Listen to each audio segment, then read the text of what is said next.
I was 20 years old when I flew my first mission over Germany, January 1944. They put me in the waist gun position of a B-17 Flying Fortress named Memphis Belle Jr., because some joker in our crew thought it was funny to ride the coattails of the famous one. I didn't care what we called her.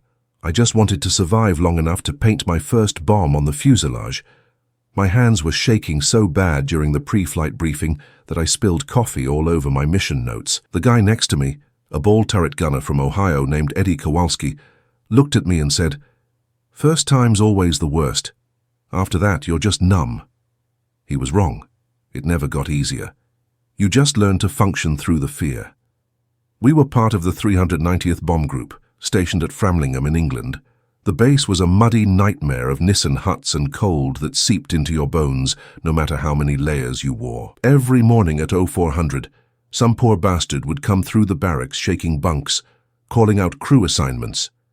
If your name got called, you knew you had about 2 hours to eat, suit up, and make peace with whatever god you believed in. The food was always the same: powdered eggs that tasted like cardboard, burnt toast, coffee that could strip paint, but you ate it anyway because you didn't know when you'd get another meal. Some guys couldn't keep anything down before a mission. I learned to eat everything on my plate. Hunger was worse than fear. The briefing room smelled like sweat and cigarette smoke. Maps covered the walls, showing targets deep in the heart of Germany. Industrial centers, ball-bearing plants, aircraft factories, rail yards. Our job was to turn them into rubble, and the Luftwaffe's job was to make sure we never made it back. The intelligence officer would pull back the curtain covering the mission map, and you'd hear this collective groan when the red yarn stretched all the way to Berlin or Schweinfurt or Regensburg. Long missions meant more exposure, more fuel consumption, more time for Jerry to find you. The shorter runs to occupied France were called milk runs, but even those could turn into hell if you caught flak at the wrong altitude or ran into a hunting pack of FW-190s. I remember my squadron commander, Major William Vance, standing at the front of that briefing room before my third mission. He was 32 years old, but looked 50. Lean face, permanent bags under his eyes, hands that never stopped moving. He'd already flown 27 missions and was supposed to rotate home after 30, but he kept volunteering for more. Some guys said he had a death wish. Others said he just understood that the war wouldn't wait for him to feel ready. He pointed at the map with his cigarette and said, "Gentlemen, today we're hitting the Messerschmitt plant at Augsburg. Deep penetration, no milk and cookies on this one. Expected opposition is heavy. Flak concentrations here, here, and here. Fighter escorts will take us to the IP, then we're on our own for the bomb run. P-51s will pick us up on egress if we're lucky. If we're not lucky, well, you know the drill. Tight formation, mutual support, and for God's sake, watch your fuel consumption." The Mustangs changed everything, but we didn't have them yet on my early missions. Back then, the P-47 Thunderbolts could only escort us so far before their fuel ran out, and they had to turn back. That left us naked over Germany, flying in broad daylight, waiting for the Luftwaffe to tear us apart. The Germans knew exactly when our escorts had to leave, and they'd wait just beyond that point, like wolves watching a herd. You'd see them up there, tiny specks at first, circling above our formation at 25,000 feet. Then they'd roll over and come down on us like meteors, 6 or 8 at a time, guns blazing. My position was the right waist gun, a Browning M250 caliber that weighed 84 pounds and could punch through armor plating at 500 yards. The problem was, you had to be exposed to use it. No turret, no protection, just an open window at 20,000 feet with wind screaming past at 200 miles per hour, and temperatures that could freeze your hands to the metal in seconds. We wore heated flight suits, sheepskin jackets, leather gloves, oxygen masks that fogged up and froze. I learned to piss in my pants before we reached altitude because there was no way to manage it once we were up there. Nobody talked about it, but everybody did it. You'd land with urine frozen to your legs and pretend it was condensation. The first time I saw a B-17 go down, I was so shocked I forgot to shoot. We were over France, hitting a rail yard near Lille, and I watched this fortress 300 yards off our wing take a direct hit from flak. The entire nose section just disintegrated.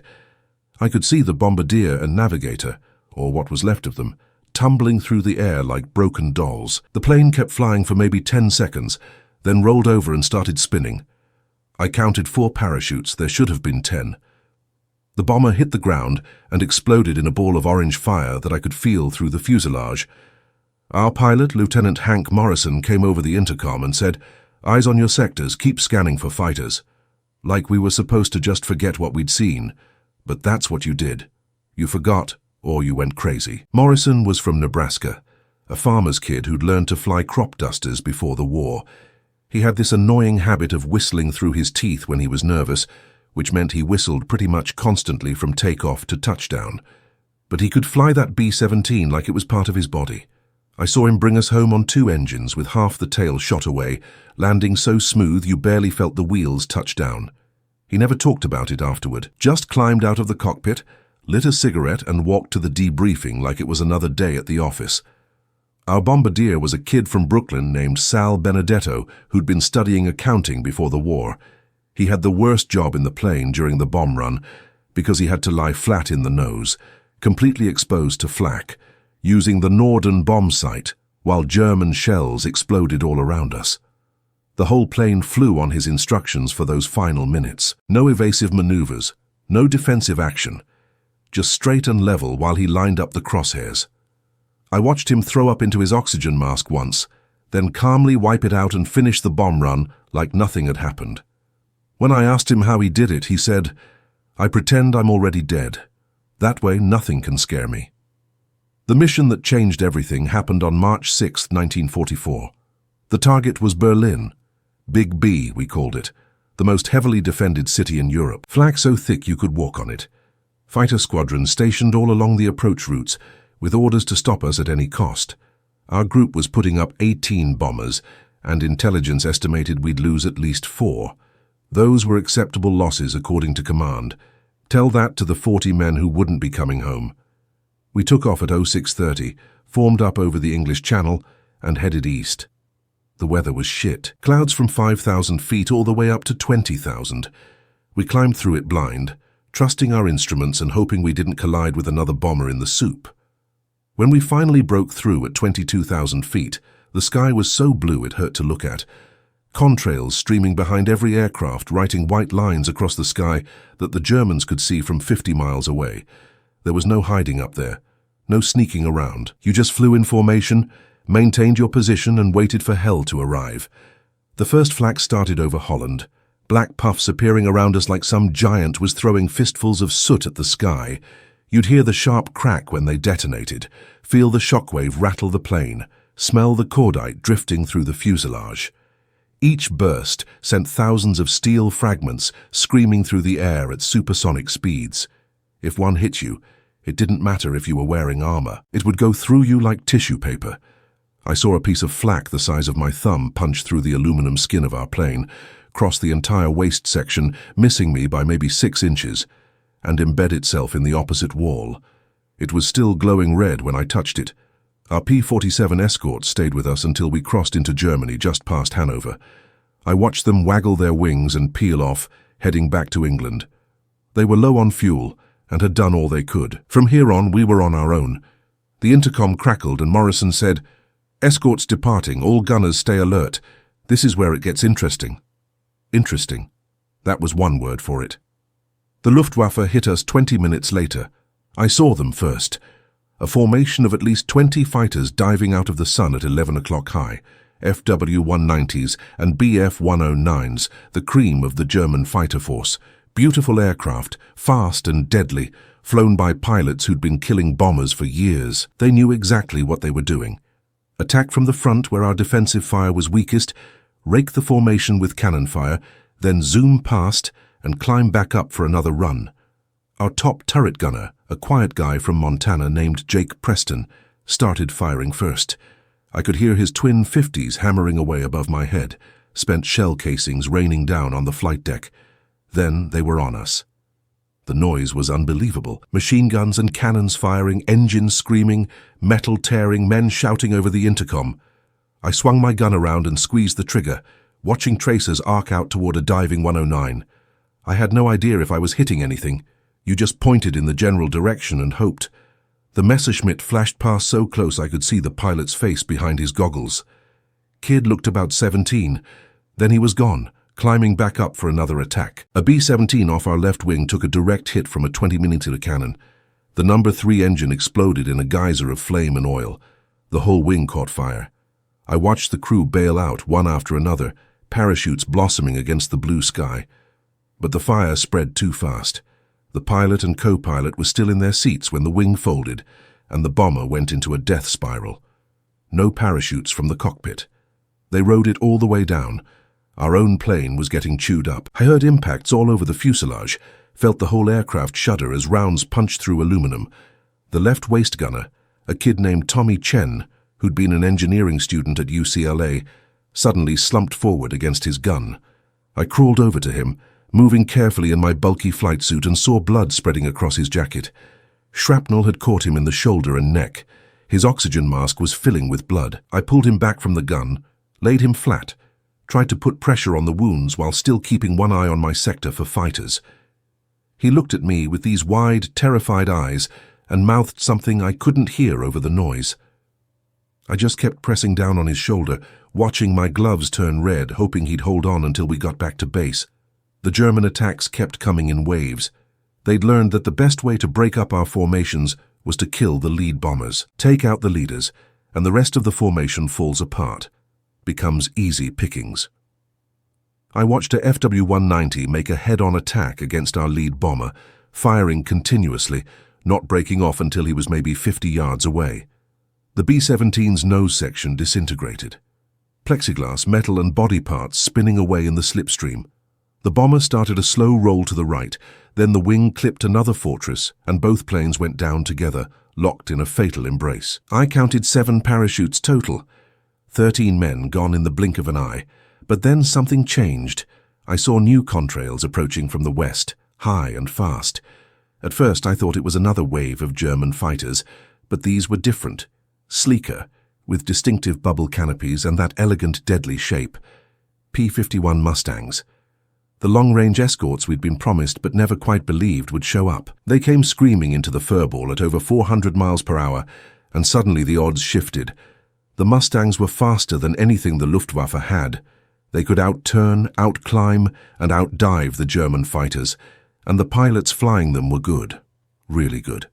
I watched a P-51 latch onto the tail of a Bf-109 and stay there through a series of violent maneuvers that would have torn most planes apart. The Messerschmitt tried everything. Diving, climbing, rolling, braking left and right, didn't matter. That Mustang stuck to him like glue, getting closer with every second. Then I saw smoke trail from the 109's engine, then flame. Then the whole aircraft nosed over and went down. The pilot bailed out at the last second, his parachute barely opening before he hit the clouds below. Another P-51 bounced 2 FW-190s that were setting up for an attack run on our formation. He came out of nowhere from directly above and hammered both of them with his 650 caliber machine guns. One of the Focke-Wulfs exploded mid-air, just disintegrated in a ball of fire and debris. The other one broke hard right, trailing smoke, trying to get away. The Mustang followed him down, firing short bursts, methodical and precise. I lost sight of them in the clouds, but I never saw that 190 again. The whole dynamic of the fight changed in maybe 90 seconds. The Germans went from being the hunters to being the hunted. They scattered, some diving for the deck, others climbing back up above us, trying to regain altitude advantage. But the Mustangs stayed with them. I could see dogfights happening all around us, contrails twisting and spiraling as fighters chased each other across the sky. Our bomber formation kept flying straight and level, heading for Berlin, while our guardian angels cleared the sky. A particularly aggressive Luftwaffe pilot, flying an FW-190 with yellow markings on the nose, made one last desperate attack on our formation. He came in from 4 o'clock, cannons blazing, hits sparkling all along the fuselage of a bomber in the low squadron. But a Mustang pilot saw him coming. The P-51 rolled inverted, pulled hard, and came around in a slashing attack that caught the German completely by surprise. I saw pieces fly off the Focke-Wulf's wing. The 190 snap-rolled, tried to recover, but it was too late. He'd lost too much speed and altitude. The Mustang fired again, a long burst that walked right up the fuselage to the cockpit. The 190 nosed over and fell away, smoking badly. I didn't see a parachute. By the time we reached the initial point for our bomb run, the German fighter attacks had stopped. The Luftwaffe pilots knew they couldn't win against the Mustangs, so they broke off and headed home. Our escorts formed up in a protective screen around the bomber formation, weaving back and forth, keeping watch for any stragglers who wanted to try their luck. I finally let myself breathe. My hands were cramping from gripping my gun so hard. My face hurt from the oxygen mask. Tommy Chen was unconscious but still alive, his breathing shallow and ragged. The flak over Berlin was the worst I'd ever seen. Solid walls of black explosions at exactly our altitude. The Germans had our number dialed in perfectly. Shells burst so close I could hear individual fragments hitting the plane. Morrison kept us straight and level while Sal worked the bomb site. The whole aircraft shook from nearby detonations. I prayed to a God I wasn't sure I believed in anymore. Please, just get us through this. Just let us survive long enough to drop these bombs and go home. Then Sal's voice over the intercom, calm as ice. Bombs away. I felt the B-17 lurch upward as 4,000 pounds of high explosive fell away from the bomb bay. Morrison immediately put us into a hard banking turn, getting off the bomb run axis as fast as possible. The flak followed us, tracking our movement, but we were already diving, picking up speed, heading for the rally point where we'd reform the formation and head home. The trip back was quieter but no less tense. We'd lost 6 bombers from our group, 60 men. Some had parachuted, some hadn't. Some were prisoners, some were dead. The Mustangs stayed with us all the way back to the German border, then waggled their wings and peeled off to escort another formation coming in behind us. I never learned the names of those pilots. Never got to thank them properly. They'd saved our lives and they'd never know which specific crew they'd saved. That was the nature of war. Anonymous heroism, faceless sacrifice. We landed at Framlingham just before 1500 hours. The landing gear came down with a reassuring thump. The runway appeared through the afternoon mist.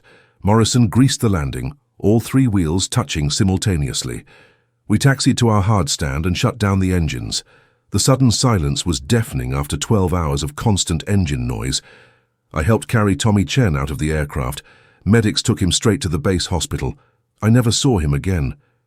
He survived the war, I heard later, but lost the use of his left arm. The debriefing lasted 2 hours. Intelligence officers asking questions, marking maps, recording kills and observations. They gave us whiskey and coffee and let us smoke as much as we wanted. Major Vance came around personally to shake everyone's hand. He looked at the damage to our aircraft, the holes punched through the fuselage, the bloodstains on the floor, and just nodded. No speeches, no grand statements. Just that nod that said he understood. He'd been there. He knew. I flew 26 more missions after that day. Saw more friends die, more bombers go down, more of those terrible moments when you realize that death is random and meaningless, and there's nothing you can do except keep flying and hope your number doesn't come up. But that mission over Berlin stayed with me differently than the others. Not because of the horror, though there was plenty of that. Not because of the fear, though I was more terrified that day than any other. It stayed with me because of those Mustang pilots. I never knew who they were, never learned their names or their squadrons or where they were from. But they showed up when we needed them most, when we were alone and dying over enemy territory, and they turned the tide. They didn't have to be that aggressive, didn't have to pursue the German fighters so relentlessly. They could have just escorted us through and let the Luftwaffe scatter. But instead, they engaged, fought, and won. They made those German aces regret every decision that led them to attack our formation that day. After the war, I tried to find them. Wrote letters to the 8th Air Force Historical Society, searched through after-action reports, talked to other veterans who'd flown escort missions. Nothing. The records were incomplete, the memories faded, the years had obscured the details. All I had were my own recollections of seeing those beautiful silver aircraft diving out of the sky like angels of death, their guns blazing, their courage absolute. I'm 86 years old now. Most of my crew is gone. Morrison died of cancer in 1987. Sal had a heart attack in 1992. Jake Preston made it to 92 before pneumonia got him last year. Eddie Kowalski, the ball turret gunner who told me it would get easier, survived the war, but killed himself in 1953. The demons followed him home and never let go. I understand that better than I wish I did. I still dream about it sometimes. That moment when the Mustangs appeared, when hope arrived on wings of aluminum and Merlin engines. The sound of their guns, the sight of German fighters falling from the sky, the knowledge that someone up there was fighting for us, protecting us, giving us a chance to make it home. In my dreams, I can see the faces of those pilots clearly, though I never actually could through their oxygen masks and goggles. In my dreams, I get to thank them, tell them what they meant to us, how many lives they saved that day, but in reality, they remain anonymous. Unknown soldiers in a war full of unknown soldiers. They did their job with skill and bravery, then went home to their own battles, their own nightmares, their own long journey through the decades that followed. Maybe some of them are still alive. Maybe they remember that day, that mission, that fight. Maybe they wonder sometimes if it made a difference, if anyone noticed, if the bomber crews they escorted appreciated what they did. I noticed. We all noticed. Every man who flew home that day noticed. Every man who climbed out of a shot-up B-17 on English soil noticed.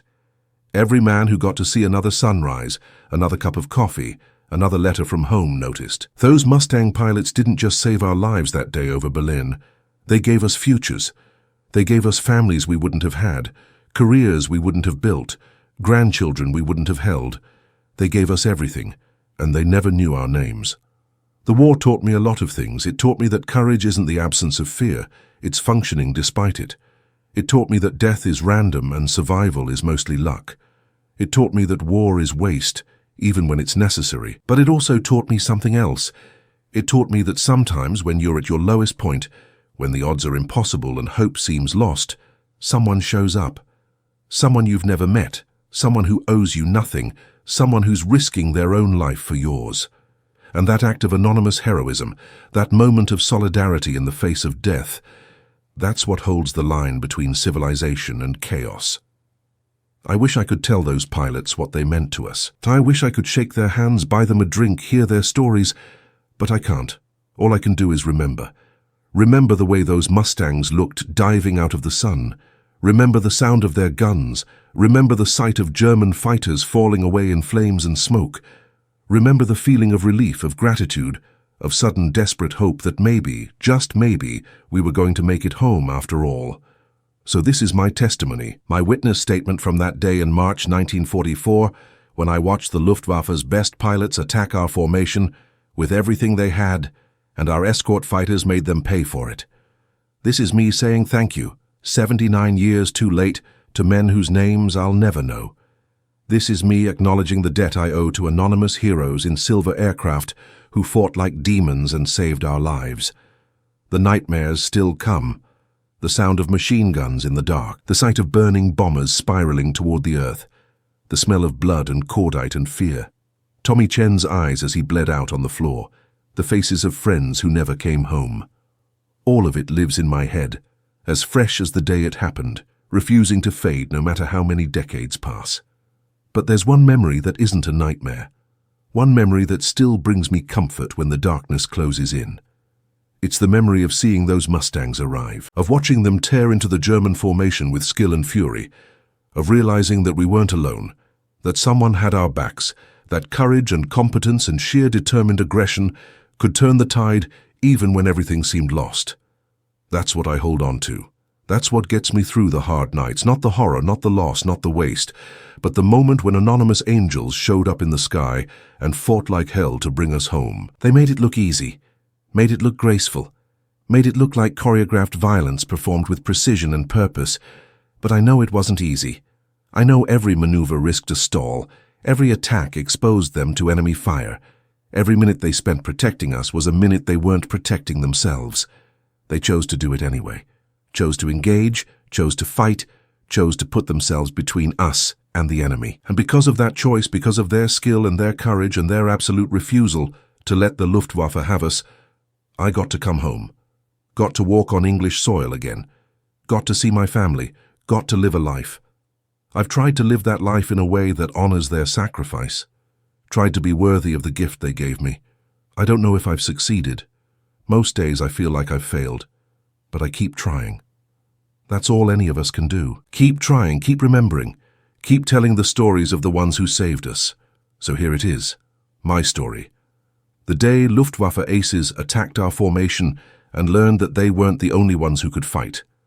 The day I watched American pilots in P-51 Mustangs prove that skill and courage could overcome odds that seemed impossible.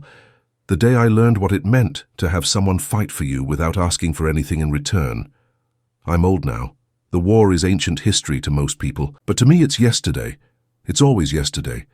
And those Mustang pilots, whoever they were, wherever they ended up, they're still heroes. Still the men who saved my life. Still the reason I got to grow old. I hope they knew what they did for us. I hope somewhere in some debriefing room or bar or quiet moment alone, someone told them they'd made a difference, that they'd saved lives, that they'd mattered, because they did. God, how they mattered. They were everything that day. Everything. And I never got to say thank you.